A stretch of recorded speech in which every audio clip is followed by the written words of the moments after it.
Job is about God's sovereignty in suffering. There's a general principle in the Bible that obedience brings blessing and disobedience brings punishment. But Job shows us the limitations of that general principle, that there are exceptions. It shows us the character of God in that it shows God is sovereign in bringing suffering, in suffering, and in delivering from suffering.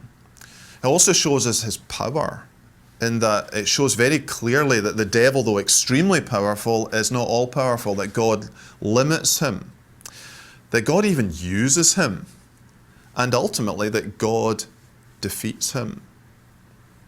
It shows us Christ, because in Job, in the midst of all the darkness and all the suffering and all the pain, he sees his need of a mediator and a redeemer in 4 or 5 places. And in fact, he doesn't just see his need, he actually expresses a hope that he has one. And in fact, it goes even further than that.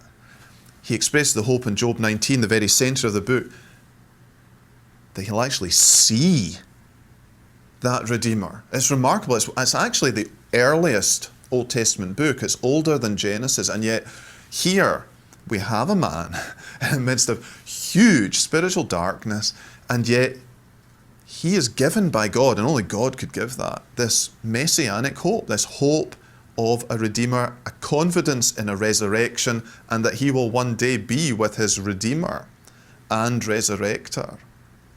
I think the book also shows us the gospel, and that the message of the gospel is really God's going to defeat Satan. He's going to defeat the devil and deliver his people, and he does that in the book of Job. You know, at the end of the book, we have the devil's gone. He's scarpered. His major role in the book is like gone, done, finished, beaten, defeated, and this, of course, is what Christ has begun to do on the cross and will ultimately finish at the end of the world.